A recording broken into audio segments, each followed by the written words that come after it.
today, as well as continuing our season recap. So as we talk about some of the departing players from the men's basketball team. You are Locked On Hoosiers, your daily podcast on the Indiana Hoosiers. Part of the Locked On Podcast Network, your team every day.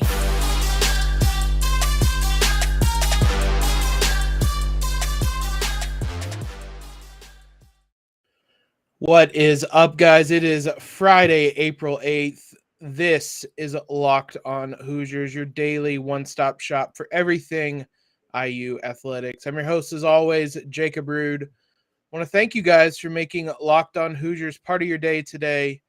More importantly, your first listen every single day. Reminder, we are free and available on YouTube, and we've been getting lots of traffic, lots of conversations going on over there. So be sure you guys subscribe, join in. We premiere the episodes there daily at 7 a.m. Eastern time. You guys can be a part of that conversation. As I said in the intro, we will be talking about this really big NIL deal that will see nearly $500,000 paid out to IU athletes. The first really big one for Indiana athletes. One of the first really big ones I've seen like this at all. So plenty to talk about there. Before we dive into that, as and subscribe to Locked On Hoosiers wherever you listen to your favorite podcasts. Follow us at LO_Hoosiers on Twitter or Locked On Hoosiers on Instagram. Joined today by my good friend and yours, Jared Gosule. Jared, we haven't talked since the end of the basketball season, but I hope you are doing well. I am. I haven't had any IU sports to stress me out in almost a month. I feel great. I feel like I've lost a bunch of weight. I look better. I'm living healthier. I just feel a lot better. I'm a little bit more spry these days. Yeah, it's certainly a lot more stress-free when you don't have to constantly be looking at bracketology and stressing through the final 5 minutes of games. But we have IU athletics news to lead off with today. The Hoosiers for Good NIL program was announced on Thursday. It was kind of started, brainstormed, however you want to word it. One of the people that helped start it was Fred Glass, former IU athletics director, who did a number of great things with IU athletics during his time in charge. There were others involved, but I think for IU fans, Glass is the most notable. The kind of first wave, the first recruiting class, they announced it as kind of a class on Twitter, but the first class of athletes, there are 14 student athletes netting $470,000. You don't have to be great at to realize how much money that is. We'll talk about some of the figures here in a little bit because we do know what some of the people are making, but the kind of general idea of it is linking up the student athletes with charitable causes in the state. You have things like Riley Children's Foundation, Indiana Wish, kind of similar to Make-A-Wish for Indiana, Indiana American Red Cross, Habitat for Humanity in Monroe County, Stop the Violence Indianapolis, the Boys and Girls Club in Bloomington. There are numerous others, but the Hoosiers for Good kind of works as the middleman of sorts to take these athletes, pay them money, and link them up with these charitable causes so that everybody gets kind of a benefit from this. The aim is to distribute $1 million a year to athletes. This is kind of the first class. They're going to announce more along the way. So kind of having, before we dive into any of the specifics, having all this information, I guess, just what's your general thoughts on this this program announcement? Good for them. Good for them. It's about time. It's about time, and obviously, it's a lot of money. I mean, more money than I came into at Indiana University. That's for sure. But look, there's not much to make of it other than the times they are changing. I think it's great, obviously, having these kids get paid, having charities involved. But look, I hate to take the callous view at it. And we sort of discussed this a little bit before, but is this like, how do you think this compares to like the rest of the country? And do you think deals like this would give IU a little bit of a competitive advantage in the recruiting market? Yeah, I mean, it's a fair question to ask. And when you say it kind of helps everybody, I mean, the athletic programs are among those people that it helps. Again, I haven't seen a ton of NIL deals, like the figures with them. I know that there were talks about Kentucky basketball players making $1 million. It doesn't seem like that might be real, but I'm sure there are places around that are making big money like that. Football, I'm sure, is just a cash cow. It's IU doesn't ever really operate the same as an SEC school or a Big 12 school where football is the cash cow. But it's a great thing for everybody. I mean, literally all parties involved. It gets these charitable foundations to have these big name athletes, college athletes, to come in and be part of their cause and help out.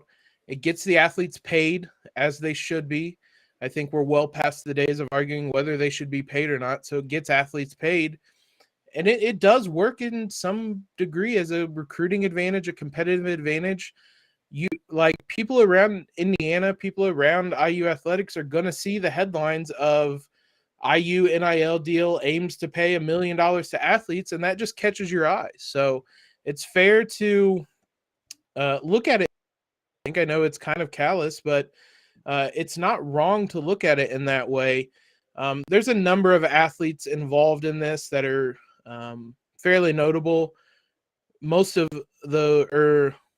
known of those, I should say, Trayce Jackson-Davis and Race Thompson, who, based on reports, as Jeff Rabjohns tweeted out on Thursday, he said, per a number of sources, Indiana's Trayce Jackson-Davis and Race Thompson are expected to receive six-figure NIL deals. My reaction to that is secure the bags. Like, absolutely. I am very happy for them that they are making money off their brand, off their name, their image, their likeness. Excited for them. But among the other kind of known athletes, Mackenzie Berger and Grace Holmes, let me flip that. Mackenzie Holmes with Indiana Wish, Jack Tuttle with the American Red Cross, Jordan Levi, women's soccer player with the Habitat for Humanity, and then you have Sean Shivers, AJ Barner, both football players for Recycle Force. There's others involved across multiple sports. I think there aren't many sports that aren't represented in this one. Men's soccer doesn't look like there's anybody. Baseball. It seems like the goal is to get at least an athlete from every sport or the main sport. Softball players, volleyball players, swimming and diving, things of that nature. So DJ Matthews Jr., Taiwan Mullen, both involved with the Boys and Girls Club as well. So I think it's a pretty huge deal for the program, for these athletes to see them secure money off all this. Do you have any other kind of thoughts about this or anything? Yeah, it's crazy that people pretended like this would be a bad thing for as long as they did. I mean, it's ludicrous to me. And obviously, players like Trayce, Race, Grace, all the aces, they fully deserve to be paid for their for what they've done for the programs, let alone the attention that they bring, let alone how good they are at what they do. So it's about time. That's the big takeaway for me, is it's about time. It's good that now this is a thing and the resources are going into the right places. And people are now realizing that everything was just a nice little greed child for years and years and years. And we finally broken free of that. So good for the kids. Yes, less money that goes into the pockets of the NCAA and the more into the athletes. I am all here for. If you can kind of do the math, 487,000 is the amount they're distributing. Six-figure deals to Trayce and Race. We obviously don't know anything other than that, but I mean, if you say both of them made $100,000, you're looking at 287,000 split among the 12 other athletes. It's an average of $24,000. I don't think we will get the exact figures. I don't know if they're not. Regardless, like, this is the amount of money we're talking for. I know it's probably going to vary for the football players versus the softball players just by the nature of the sport and how popular they are and things like that. But still, you're talking a lot of money for these athletes to do things that at least some of them would have been involved with anyway. And more than anything, just kind of cashing in on their brand. So excited to see that. Happy for these athletes to get money that they absolutely deserve. And hopefully it's the beginning of something big, because this seems like a great idea. I would imagine this is exactly what the NCAA wanted for NIL deals, to have athletes working with charitable causes, but it seems like a great idea for everyone. And I'm glad this is something that has been started, and hopefully it's something that flourishes and continues to pay athletes, because on top of them getting paid, if you can tell athletes, hey, if you stick it out here, if you come here, you can be a part of this program and make six-figure deals. It's a advantage as well. So congrats to all those athletes. Happy for them. And again, hope this is the beginning of something new. We will continue our season recaps, go back to men's basketball today as we talk their departing players. On Thursday's episode, we talked women's basketball, their senior class that was departing. Not much of a senior class for the men's side, but there are players that are departing, and we will talk about Rob Phinisee, Michael Durr, Parker Stewart here in a moment. Before that, though, guys, you hear me talk all the time about Built Bar, and it's because they're just so delicious. They are not your mom and dad's protein bar. They are they're not chalky, they're not waxy, they're not hard to chew, hard to swallow. Basically, they're covered in 100% real chocolate, but they're still low calorie, high protein. You can compare them to whatever candy bar you prefer. These are going to be better for you. A typical candy bar can be anywhere from 200 to 300 calories. Most Built Bars are 130, 4 grams of sugar, 4 net carbs, 17 grams of protein. They're delicious as well. Their strategy is the Built Bar taste good and then make it healthy. The result is flavors like mint brownie, coconut almond, raspberry, cookies and cream, all types of chocolate flavors, white chocolate. They are also always coming out with limited time flavors as well. So be sure to head on over to built.com, use promo code LOCKED15, get 15% off your order today. Find out what flavor you guys are craving. And again, use that promo code LOCKED15 for 15% off at built.com. Thanks for making Locked On Hoosiers your first listen every day. We are free and available wherever you get podcasts. As we talked about with the women's team yesterday, they were departing with a class that was well established in Bloomington. They had been there for a number of years and had become the identity of the program. A little bit different when you look on the men's side. For one, there isn't really a senior class, as we said. There are seniors who could graduate, but none of them, it's Xavier Johnson and Race Thompson, and a lot of those guys didn't necessarily choose to graduate, or at least haven't yet. Instead, it's guys who are departing the program, transferring. Parker Stewart is the one that it appears he did graduate, but the now as we speak is that Rob Phinisee, Michael Durr, and Parker Stewart, the three main figures, departing the program. Race Thompson's decision is yet to be made as well. But when you look back on their seasons, I mean, for one, two of these three guys are going to be kind of forever linked to that Purdue game, I think. Rob Phinisee is always going to be known for that Purdue game. but kind of the under the radar guy who was absolutely enormous in that game was Michael Durr. Trayce Jackson-Davis in foul trouble the whole game. It was a season high in minutes Durr played. He played 24 minutes in that game and was absolutely huge against one of the best front courts in the country. We should throw Khristian Lander in here as well. I know it's forgetting somebody, but the four of them obviously had varying levels of impact on the team. But looking at, we'll start with kind of Fennessy and what he was able to do. He was, I think, the most important piece of these four, him or Parker Stewart. But I thought by season's end, Fennessy was playing a lot better than Parker Stewart was. When you look back on Fennessy's season, it's always obviously going to include that Purdue game. But what's just kind of your thoughts of what he was able to do this season? A little bit of disappointment, just in the sense that, look, since day one, and I have the tweet receipts for it, I was huge on Rob Phinisee. I thought he was going to be like the tailor-made Yogi Ferrell replacement. Obviously, things didn't work out that way. So it was unfortunate. We had kind of hoped that Purdue game would sort of spark something in him and his play, and have him finish his Indiana career better than he did. That being said, he never has to buy another drink in Bloomington again. Yeah. And that, but when you reach that status as an Indiana basketball player, that's really all. That's really all you can ask for. So look, he was good in spurts this season.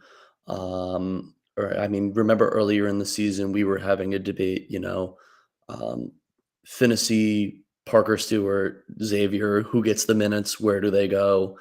And there was a point where Phinisee, in my eyes, was well ahead of Xavier. Obviously, they didn't finish the season like that. But it was a good season. It should have been better. I think injuries sort of hampered him a little bit. It can't be understated that his last 2 years also obviously were COVID years. Things weren't normal. He probably, had to change coaches, obviously, from years under Archie Ball into Woody Ball. So I'm sure that was a little bit tough on him. But look, he has his Kodak moment. He has his Kodak moment. He hit the shot that made, forget about within the context of the season, that made Indiana fans all over kind of believe in Indiana basketball, the program again, that it was back, that they had their signature win. So in that larger context as well, I think Rob Phinisee will be remembered as an important Indiana basketball player. Obviously for that shot, but he was the motor through some very turbulent years in Bloomington and Assembly Hall. So he probably won't get the credit for that he deserves, but not a lot of players would in that environment, and unfortunately, he was a product of that. The season was kind of a microcosm of his time in Bloomington. Like overall, it kind of has this tinge of disappointment to it, but there were still really high points. I think everybody was excited when he committed, if nothing else, because we landed him right from under Purdue's feet, basically in West Lafayette. And he comes in. His freshman year was decent. He obviously hit that shot against Butler in the Crossroads Classic, and but that was kind of it for a long time for him. And he struggled with injuries.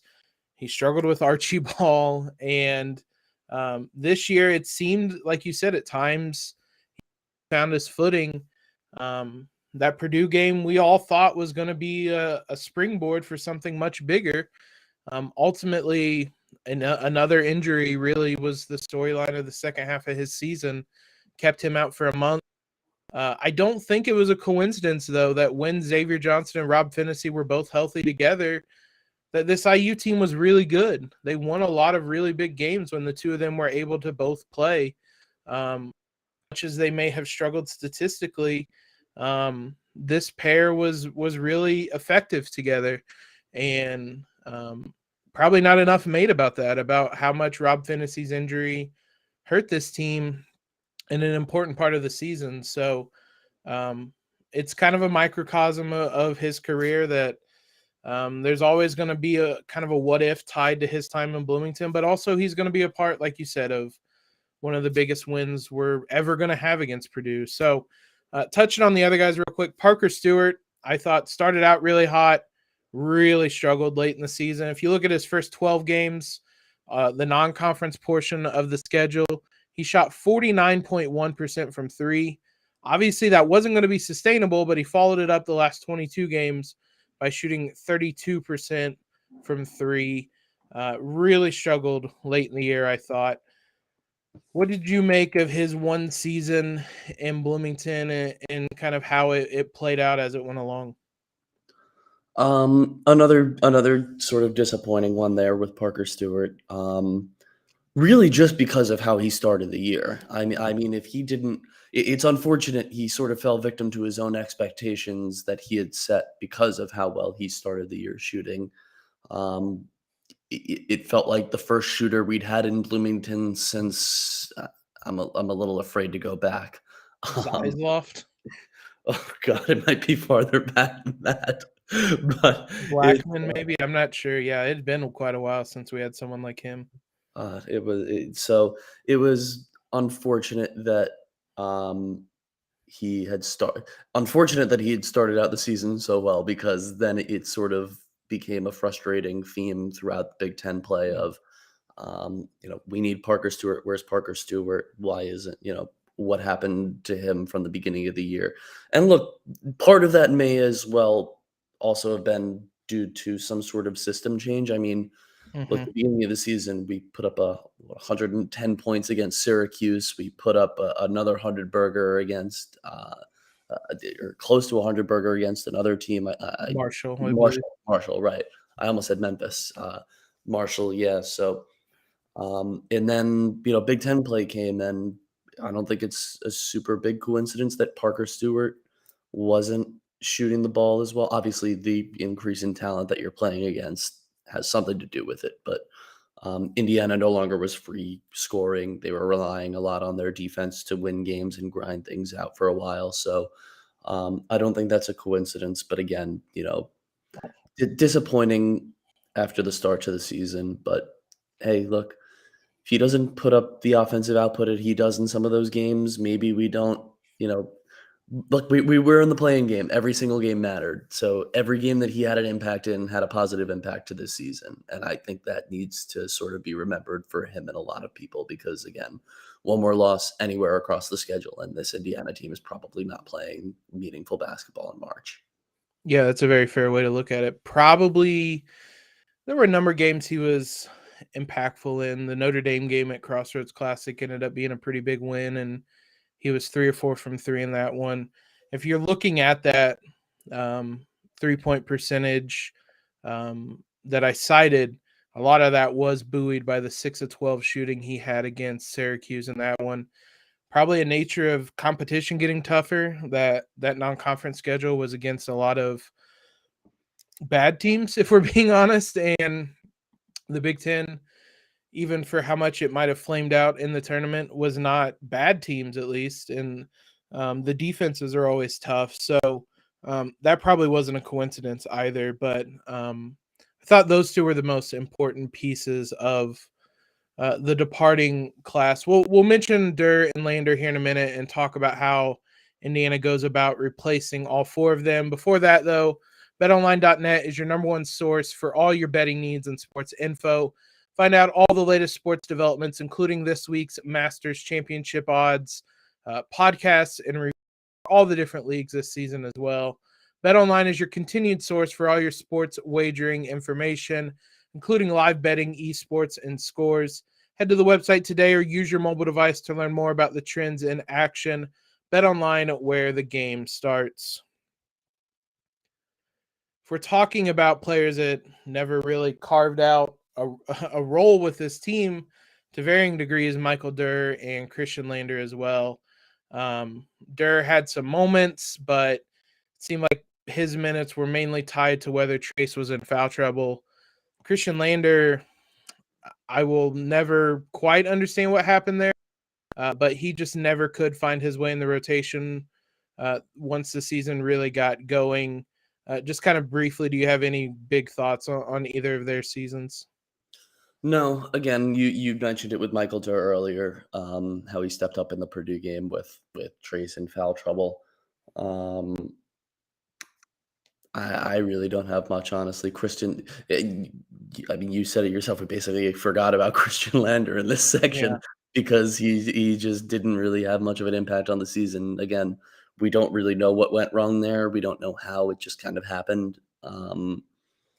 And it's not really surprising. So I hope he lands somewhere and thrives. I really do. But there's in terms of a season recap for him, I've got pretty much nothing. It always seemed like Indiana obviously had turnover problems early on, but that always seemed to be the holdup with him is that he does turn the ball over a lot, and that just is not something Mike Woodson wanted in a point guard. And it became pretty apparent once Fennessy went down with injury and they started playing Trey Galloway as the backup point guard that this wasn't going, like, everybody I think knew Khristian Lander was going to transfer at the end of the season. So again, another kind of what if disappointing time. He was a 5-star recruit that you could right away last season as Archie Ball. This season, we obviously don't really know what to make of it. But yeah, I think everybody's rooting for him moving forward. My stance is pretty much always once a Hoosier, always a Hoosier. So I'll be rooting for him at the next stop. Filling in these holes now, these guys have left, specifically kind of Phinisee and Stewart. Just in terms of minutes, I think it's pretty clear. I think Jalen Hood-Schifino is going to take up pretty much all of Rob Phinisee's minutes, and Parker Stewart's kind of combined. He's going to be the backup point guard. He's going to be that 2 guard that Parker Stewart was last year. I think him and Xavier Johnson are going to start together. So that one seems obvious. Michael Durr, there aren't a lot of minutes to really take up there, so there aren't a lot to really worry about. Maybe it's Logan Duncombe, who didn't play a ton this year. Maybe it's a transfer. Maybe it's Malik Renault, if he makes his decision in the coming weeks and he comes to Bloomington, then he's going to be eating up a lot more than just Michael Durr's minutes. So that one's a little less clear, but there are some players there. And then if you just look at Parker Stewart, the minutes that Jalen Hood-Schifino doesn't take, I would imagine Tamar Bates will step up, Trey Galloway as well. More than just their minutes, though, how are the Hoosiers going to replay? I mean, Rob Phinisee, for all of his inconsistencies, was a really good defensive point guard. Does it worry you at all that the Hoosiers are going to have to replace that as a great defensive guard out on the perimeter? Not in particular, and that really has a lot to do. You could just look to this season in the form of Trayce Jackson-Davis under the stewardship of Mike Woodson, watching him go from an outright bad defender to a legitimately very good one in the course of one off season. It gives me a lot of optimism for him being able to coach defense into these guys. And Mike Woodson and his system, it's effort. And that's 60-70% of the battle with defense is effort. And that won't be lacking from a Mike Woodson team. So I'm not particularly concerned about that for the reason that we have Mike Woodson here. It also, I mean, if we're talking about kind of a lead defender on the perimeter, Trey Galloway kind of blossomed into that role a bit during the season as well. So I could see him forward in that department. When it comes to kind of Parker Stewart's role, he was seen as the shooter on this team, but I mean, as we cited with those stats, his lack of shooting by the end of the year, I mean, I will not rewatch that St. Mary's game, but it was readily apparent during that game and in the Wyoming game, if we're being honest, that nobody respected his 3-point shot. They would close out hard to him and they'd be aware of him, but that didn't change how they were going to defend. And that's a problem that's kind of more of a big picture problem for IU and figuring out how to get consistent production from that spot next season. Is there anybody you're kind of anticipating could step up and be that scorer that Stewart was at the beginning of the year and then wasn't later in the year? I'm cautiously optimistic about a bump from Tamar Bates. I don't know why. Something about him just gives me a really good feeling about him going into year two. I think he'll step up with the additional minutes that he should theoretically be getting. Yeah. And don't rule out Geronimo. Don't rule out him, whether he slides into the starting lineup as the starting three, whether he increases his minutes off the bench, whether he outright takes Race's spot in the starting lineup. I mean, you just don't know. But we saw a lot from him, particularly towards the end of the year. The obvious comparison to OG Anunoby and the raw skills that he had and the leap that he had made. So I think he'll see a big bump in scoring next year, and I think that part of that is going to come down to where he plays. We don't know if he'll play the 3, if he'll play the 4, if he'll be a 5 in a small ball lineup. I mean, and we can't really make any of these statements until we know for sure what's happening with Race and Trayce. Yeah. But as the team is currently constructed, assuming that they're coming back, I think Tamar and Geronimo will do a nice job of picking up the pace, as well as obviously another year of Galloway. I think he should get a little bit better. We saw enough from him this year to be cautiously optimistic about him having a role next year, and obviously not enough to feel confident in him playing 30 minutes a night, but that you rarely get those anyways. So I feel good about that threesome moving forward in terms of how they replace the lost talent. Yeah, I think that is the safest bet. Tamar Bates is a 5-star recruit. That should be reason enough to believe that he could make a jump. I thought there were moments that maybe he deserved a little bit more playing time during the season so that he could potentially be an option in tournament time when points were at a premium team. But yeah, I would say Tamar Bates, Jordan Geronimo, really primed for a big summer. And then Trey Galloway coming in. Listen, if he can just get a consistent average 3-point shot, he's going to be a really, really, really impactful player. So we'll be talking about all those guys down the line as well, but those are the 3 I would imagine are going to step into those roles most this upcoming season, barring any kind of transfer, any kind of I don't think there's going to be any guard committing. I think it's Malik Renault or bust when it comes to any more recruits. So be interesting to see just the internal development for this coaching staff now with a lot of pieces that are intriguing moving forward. So Jared, thanks as always for coming on. We'll be sure to get you on sometime down the line to do another one of these recaps. As always, guys, thanks for making Locked On Hoosiers your first listen every day. We'll be back on Monday. We'll have another men's basketball individual recap. We'll be starting on the actual players that are coming back themselves. So it'll be a lot more interesting kind of looking forward than simply just a guessing game right now. So be sure to come back on Monday and listen to that one. Now, listen, Locked On Draft.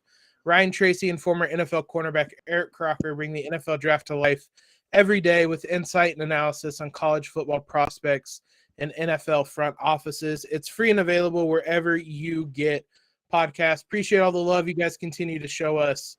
Make sure you follow us on Twitter, subscribe to the podcast, leave a rating and review. Most importantly, though, guys, have a great Friday and a terrific weekend in LEO.